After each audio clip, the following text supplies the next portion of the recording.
معاویہ رضی اللہ تعالیٰ عنہ صرف صحابی رسول نہیں، کاتب وحی بھی، سبحان اللہ، صرف کاتب وحی نہیں، اس امت کے ماموں بھی ہیں، سبحان اللہ، صرف ماموں ہی نہیں، سبحان اللہ۔ حضرت مولا علی شیر خدا رضی اللہ عنہ حدیث بیان کرتے ہیں جنگ کے دوران، آپ فرماتے ہیں اگر مجھے یہ حدیث پہلے یاد آتی تو میں کبھی معاویہ سے لڑائی نہ کرتا۔ سبحان اللہ۔ حدیث کیا ہے؟ آپ فرماتے ہیں کہ مسجد نبوی شریف کے اندر رسول اللہ صلی اللہ علیہ وآلہ وسلم جلوہ گر تھے، بیٹھے ہوئے تھے کہ اچانک ایک کافر آیا اور اس نے باہر کھڑے ہو کے للکارا حضور کو کہ آئیے میرے ساتھ کشتی کیجیے، لڑائی لڑیے، آپ مجھے پچھاڑیے۔ تو کہتے ہیں ابھی حضور نے کوئی جواب دینا تھا کہ نہیں دینا تھا کہ حضرت امیر معاویہ نے چھلانگ ماری، مسجد سے باہر آ گئے، فرمایا تو میرے آقا کو للکارتا ہے، تو ہے کہ آ میرے ساتھ آگے کشتی کر، اور حضرت امیر معاویہ رضی اللہ عنہ سے پچھاڑ دیا، اس کے سینے پہ بیٹھ کے غالب آ گئے۔ تو میرے کریم آقا علیہ السلام نے فرمایا اے معاویہ آج کے بعد تم پہ کوئی غالب نہیں آئے گا۔ حضرت علی کی حدیث بیان کر کے فرماتے ہیں اگر یہ حدیث مجھے پہلے یاد آ رہتی تو میں کبھی معاویہ سے لڑائی ہی نہ کرتا۔ امیر معاویہ رضی اللہ عنہ حضرت علی کے بارے میں کیا کہتے ہیں؟ آپ فرماتے ہیں بیٹھے ہوئے ہیں اپنے ساتھ میں، تو آپ فرماتے ہیں اللہ کی قسم علی واقعی شیر تھے۔ آپ فرماتے ہیں قسم اٹھا کے اللہ علی واقعی اللہ کے شیر تھے، اور جب خیرات کرتے تھے تقسیم فرماتے تھے تو بارش کی طرح برستے تھے۔ سوال کرنے والا سوال کرتا ہے معاویہ آپ افضل ہیں یا علی افضل ہیں؟ آپ افضل ہیں یا علی افضل ہے؟ جو الفاظ حضرت سیدنا امیر معاویہ رضی اللہ عنہ نے فرمائے ان کا قیامت تک کوئی نعم البدل نہیں۔ آپ فرماتے ہیں تم کہتے ہو میں افضل ہوں یا علی افضل ہیں؟ علی تو علی ہیں، علی تو زور سے بولیے نا، علی تو زور سے للکار کی علی تو علی ہے۔ حضرت امیر معاویہ کا قول پیش کر رہا ہوں، علی تو علی ہیں، علی کے قدموں کے نشان بھی آل سفیان سے افضل ہیں۔ آپ نے میری اس الفاظ کا حضرت امیر معاویہ فرما رہے ہیں علی تو علی ہیں، علی تو علی ہیں، علی کے نالین تو نالین ہیں، علی کے قدم تو قدم ہیں، علی کے جو قدموں کے نشان ہیں وہ بھی آل سفیان سے افضل ہیں۔ اتنا پیار ہے، اتنی محبت ہے۔ آج کے مسلمانوں کو کیا ہو گیا کہ ان کے اندر دیواریں اور دراڑیں کھڑی کرنے شروع کر دی۔ خدا را اپنی عقیدت درست رکھو۔ اس میں کوئی شک نہیں کہ یزید جہنمی ہے، لیکن اس میں کوئی شک نہیں کہ حضرت امیر معاویہ صحابی رسول کاتب وحی اور امت کے ماموں ہیں، ان کا مقام اور مرتبہ ہے۔ حضور نے فرمایا ہے، علماء بیٹھے ہیں لیلہ میں ان سے پوچھئے، حضور نے فرمایا جو کسی ایک صحابی کے ساتھ بھی بغض رکھتا ہے وہ جہنمی ہے، وہ جہنمی ہے۔ حضرات یہ بزرگان دین کی جو مجلسیں ہیں، جو بزرگان دین کے اجلاس ہیں، یہ جو ان کی 11ویاں ہیں، جو ان کے یہ ختم کے حلقے ہیں، یہ ذکر و فکر کے حلقے ہیں، ان میں اکٹھا ہو کے صرف کھانا کھانا، شرینی تقسیم کرنا مقصد نہیں۔ ان کا مقصد صرف یہ ہے جو ان کی مجلس میں آ کے بیٹھے، ان کی یاد میں آ کے بیٹھے، ان کی سیرت طیبہ کو سامنے رکھ کے اپنے عقیدے بھی درست کرے، اپنے اعمال بھی درست کرے۔ حضرات یہ بابا جی قاسم علیہ الرحمہ کی مجلس ہے، یہ حضرت خواجہ قریب النواز امام الصابرین اعلیٰ حضرت پیر محمد زاہد خان صاحب رحمۃ اللہ علیہ کی مجلس ہے۔ یہ مجلس حضور سیدی و مرشدی و مولائی امام العارفین کی مجلس ہے۔ کون امام العارفین؟ میں نے یہ 2 شعر لکھے تھے، پیش کیے دیتا ہوں۔ وہ کشتہ عشق نبی فلک ولا کے آفتاب، امام العارفین وہ ہیں کشتہ عشق نبی فلک ولا کے آفتاب، عاشق صدیق اکبر اور فدائے بو تراب، اور ہیں فضیل ایاز جی جن کی ولایت کی دلیل خواجہ باقی باللہ کی نظر میں۔ اور یہ مجلس حضور سفیر عشق رسول حضرت پیر ڈاکٹر فضیل ایاز قاسمی کی مجلس ہے، اور جن کی مجلس ہوتی ہے ان کی نظر بھی ہوتی ہے، ان کی نگاہ بھی ہوتی ہے۔ لہذا جتنے حضرات بیٹھے ہیں وہ سارے صدق سے، عشق سے اور محبت سے اس مجلس میں آیا کریں۔ ان آداب کو ملحوظ رکھیں، کیونکہ دعا کا وقت قریب ہے۔ ہم ختم خواجگان شریف چونکہ دربار علیہ موڑا شریف کا معمول ہے، اور اس ختم شریف کو میرے مرشد نے پوری دنیا کے اندر جو ہے اس کے جو ہے نا وہ محفلیں سجائی ہیں۔ صوفی صاحب اس بات کے گواہ ہیں، انگلینڈ کی سرزمین پر چپے چپے پر حضرت امام العارفین نے ختم خواجگان کے حلقے قائم کیے۔ یہی نہیں، آج تو بڑی دنیا ممالک کے اندر سفر کرتی ہے، جب دبئی کا نام و نشان نہیں تھا، ریت کے ڈیلے تھے۔ یہ 69 اور 1917 میں حضور امام العارفین نے وہاں کے دورے کیے، اور مہینہ مہینہ آپ نے اس ریگستان کے اندر جو ہے تشریف رکھے۔ آج بھی جا کے دیکھو کہ دبئی میں تمہیں بہار نظر آئے گی ذکر و فکر حضرات۔ اور یہ وہ مجلس ہے جس کے بارے میں میرے اور آپ کے کریم آقا علیہ الصلوۃ والسلام فرماتے ہیں کہ میرے غلاموں، جب دنیا میں سے تمہارا گزر ہو اور جنت کی کھیتی دیکھو تو چر لیا کرو، جنت کے باغ دیکھو تو کھا لیا کرو۔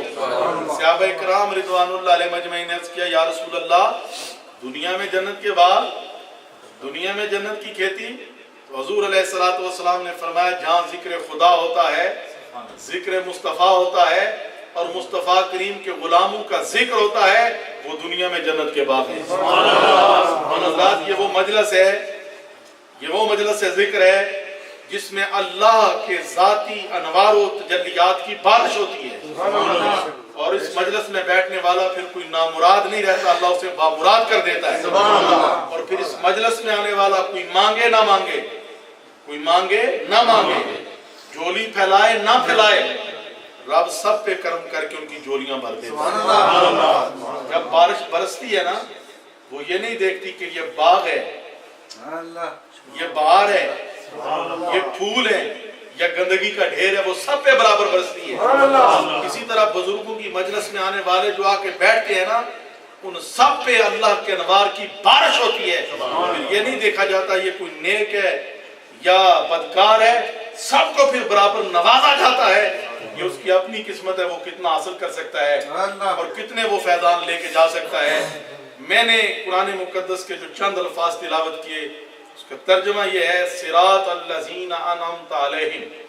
ہم یہ نماز میں کھڑے ہو کر، چاہے کوئی وہابی ہے، چاہے کوئی دیوبندی ہے، چاہے کوئی سلفی ہے، چاہے کوئی اہل حدیث ہے، کسی بھی کسے باشد، کوئی بریلوی ہے، کسی بھی مسلک کے ساتھ تعلق رکھنے والا ہے، وہ جب رب العالمین کی بارگاہ میں کھڑا ہوتا ہے نماز کے لیے، تو عرض کرتا ہے، اللہ صراط الذین انعمت علیہم، مجھے راستہ ان لوگوں کا عطا کر جن پر تو نے اپنا انعام کیا ہے، جن پر تو نے اپنا انعام کیا ہے، غیر المغضوب علیہم ولا الضالین، نہ راستہ ان لوگوں کا جو گمراہ ہوئے، جن پہ تیرا غضب ہوا، اور جو گمراہ ہو گئے ان کا راستہ نہ دے، ان کا راستہ دے جن پر تو نے انعام کیا ہے۔ اور علامہ صاحب بیٹھے ہیں، قرآن کی سب سے اعلیٰ تفسیر وہ ہے جو خود قرآن کرے۔ قرآن سے پوچھتے ہیں قرآن انعام والے کون ہیں؟ اللہ کا قرآن کہتا ہے، الذین انعم اللہ علیہم من النبیین والصدیقین والشہداء والصالحین۔ انعام والے چار گروہ ہیں، انبیاء، صدیقین، شہداء اور صالحین۔ حضرات، انبیاء وہ ہیں جن پہ اللہ نے ڈائریکٹ احکام نازل کیے، صدیق وہ ہیں جنہوں نے ان کی تصدیق کی، شہید وہ ہیں جو نبی دین لے کے آئے، اس دین کو بچانے کے لیے اپنی جان کا نذرانہ پیش کیا، اور ولی صالحین وہ ہیں جو نبی لائے اس کے مطابق اپنا اٹھنا بیٹھنا بنا لیا۔ اور میں یہ پوچھنا چاہتا ہوں کہ جو بندہ نماز میں کھڑا ہو کے کہے کہ اللہ مجھے نبیوں کا راستہ دے، مجھے صدیقوں کا راستہ دے، مجھے شہیدوں کا راستہ دے، مجھے صالحین اور یا اللہ کا راستہ دے، اور جب نماز سے باہر آئے تو کہے نبی تو مر کے مٹی میں مل گئے، جی صدیق اور شہید ان کے پاس تو ہے کچھ نہیں، ولی تو کر کچھ نہیں سکتا، یہ تو مکھی کا پر نہیں بنا سکتے، وہ جتنی آیات بتوں کے لیے نازل ہوئی ہیں وہ ان اولیاء کرام اور انبیاء و صالحین کی طرف منسوب کریں، تو مجھے بتائیں وہ جھوٹے ہیں یا سچے ہیں؟ بولیے نا، وہ جھوٹے ہیں۔ اپنے دعوے میں تو وہی سچا ہے نا جو نماز میں کھڑے ہو کے کہہ رہا ہے، باہر آ کے بھی وہی کہے، وہ منافق ہے جو نماز میں کھڑا ہو کے تو کہے اللہ مجھے نبی کا غلام بنا، نماز میں تو کھڑا ہو کے کہے مجھے صدیق اکبر کا غلام بنا، نماز میں تو کھڑا ہو کے کہے کہ مجھے عمر و عثمان کا غلام بنا، نماز میں تو کھڑا ہو کے کہے کہ مجھے بابا قاسم اور 11ویں والے پیر کا غلام بنا، اور جب باہر آئے تو کہے ان کے پاس تو ہے ہی کچھ نہیں، ان کے پاس تو جانے ہی شرک و بدعت ہے، وہ اپنے دعوے میں سچا نہیں، وہ جھوٹا ہے، وہ جھوٹا ہے۔ لہذا اپنے اعمال درست کیجیے اور اپنے عقائد درست رکھیے۔ ہمارے الحمدللہ اہل سنت کے جو عقائد ہیں وہ من گھڑت نہیں، وہ من گھڑت نہیں۔ اہل سنت کا وہ عقیدہ ہے جو ابو بکر صدیق کا عقیدہ ہے، اہل سنت کا وہ عقیدہ ہے جو عمر فاروق کا عقیدہ ہے، اہل سنت کا وہ عقیدہ ہے جو عثمان غنی کا عقیدہ ہے، اہل سنت کا وہ عقیدہ ہے جو مولا علی شیر خدا کا عقیدہ ہے۔ گھبرائیے اور پریشان نہ ہو جایا کیجیے۔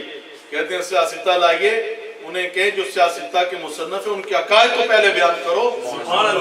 حضرت امام بخاری بھی سنی ہے، امام مسلم بھی سنی ہے، صاحب ترمذی بھی سنی ہے، صاحب سنن نسائی بھی سنی ہے، صاحب ابن ماجہ بھی سنی ہے، اور صاحب ابو داؤد بھی سنی ہے، اور الحمدللہ مولا علی بھی سنی ہونے پہ فخر کرتے ہیں، آپ بھی سنی ہیں، اور حسن حسین بھی سنی ہے، تو ہم سب بھی سنی ہے، اور سنی کی اصل پہچان ہے اولیاء کا ماننے والا ہے، نبی کے میلاد منانے والا ہے، یا رسول اللہ پکارنے والا ہے، اور غوث اعظم کی مدد کا نعرہ لگانے والا ہے۔ اس دور میں ہماری یہ پہچان ہے، آج ہم سے یہ نعرے چھینے جا رہے ہیں، لیکن اس لبادے میں بھی ہمارے عقائد پہ حملے ہو رہے ہیں۔ ایسے لوگوں کے پاس آ کے بیٹھو، ایسے لوگوں کی مجلسوں میں بیٹھو جن کے پاس آؤ گے تمہارے عقائد درست ہوں گے، ہمیں دین و دنیا میں سرخروئی نصیب ہوگی۔ اللہ تعالیٰ مجھے اور وقت نہیں کہ میں اس پہ مزید گفتگو کروں، 9 ہو چکے ہیں اور 9:30 دعا کا بھی ٹائم ہے، اور کم از کم آدھا گھنٹہ ہمارا ختم شریف پہ بھی لگ جائے گا۔ ختم خواجگان شریف پڑھیں گے محبت کے ساتھ۔ میں تو اس ختم شریف کا شہدائی ہوں، جو بھی اس کا صدقہ ہوں، اور کوئی فخر نہیں، موڑا شریف والوں کے جوتے اٹھانے فخر سمجھتا ہوں، کیونکہ اس در کا گدھا ہوں۔ اور نسبت تو یہ ہونی چاہیے نا، میاں محمد بخش کہتے ہیں کہ خش خش جتنا قدر نہیں میرا، میرے مرشد نو وڈیائیاں، میں گلیاں دا روڑا کوڑا محل چڑھایا سائیاں۔ اور آپ فرماتے ہیں مرشد دے دوارے ہوتے، سبق بھی دے رہے ہیں، مرشد دے دوارے ہوتے موکم لائیے چوکاں، نوے نوے نہ یار بڑھائیے وہاں کمینیاں لوکاں۔ اور آپ فرماتے ہیں جب بھی مرشد کی بارگاہ میں جاؤ نا تو اپنی میں مٹا کے جاؤ، اس انداز سے جاؤ، میں نیواں میرا مرشد اچھا، میں اونچے آن دے سک لائی، صدقے جاں انہ اونچے آن تو جنہ نیوے آن نال نبائی۔ جب یہ صدق لے کے جاؤ گے خالی واپس نہیں آؤ گے، جھولیاں بھر کے ہی آؤ گے۔ اور یہ ختم خواجگان شریف کل کا ہے۔ میں حبیب قاسمی صاحب، ان کے والد صاحب، ان کے چچا صاحب، ان کے دادا صاحب، ان کے برادران اور آپ جتنے حضرات تشریف لائے ہیں سب کو مبارکباد دیتا ہوں کہ آپ اس مادیت کے دور میں بیٹھ کے اپنے دنیاوی معاملات چھوڑ کے اس ذکر و فکر کی مجلس میں آئے ہو۔ میرا بابا قاسم بڑا لجپال ہے، لجپال پریت نو توڑ دے نہیں، جدی باں پڑ دے وہ چھوڑ دے نہیں، بہت سے اور طرف نکل جاتی ہے۔ حضور سید عالم صلی اللہ علیہ وسلم کی حدیث شریف ہے مشکات شریف کے اندر کہ جنتیوں کی صفیں بنی ہوں گی، جہنمیوں کی بنے گی۔ جنتی جنت میں جا رہے ہوں گے تو جہنمیوں کے ساتھ میں سے ایک گزر کے نا جنتی کے دامن کو پکڑ لے گا، صوفی صاحب آپ نے مجھے پہچانا نہیں، یہ کہیں گے اللہ تعالیٰ فرمائے گا کیا معاملہ ہو گیا ہے؟ تو وہ بزرگ فرمائیں گے کہ یہ دنیا میں اس نے چند لمحے میرے ساتھ گزارے تھے۔ وہ کہے گا میں نے آپ کو وضو کرایا تھا، کہے گا میں نے تجھے پانی پلایا تھا، تو وہ آج اب آپ اکیلے اکیلے جا رہے ہیں، تو وہ اللہ پوچھے گا کیا معاملہ ہے، کیوں رک گئے ہو میرے بندے، یہ کیا کہتا ہے؟ تو وہ بندہ اللہ کی بارگاہ میں عرض کرے گا یا اللہ اس نے چند لمحے میرے ساتھ گزارے تھے، اب یہ میری رفاقت چاہتا ہے۔ اللہ فرمائے گا تو اسے جانتا ہے، پہچان گیا ہے؟ وہ بندہ خدا کہے گا ہاں میں نے اسے پہچان لیا ہے۔ اللہ فرمائے گا جا پھر اسے بھی جنت میں ساتھ دے۔ اللہ پاک کے غلام ہیں۔ میں آپ کو بتاؤں ہوں یہ نسبت اور قسمت والے ہو، صاحب نسبت و قسمت لوگ آپ بیٹھے ہو. قیامت والے دن باپ بیٹے کا نہیں ہوگا، بیٹا باپ کا نہیں ہوگا، ماں بیٹی کی نہیں ہوگی،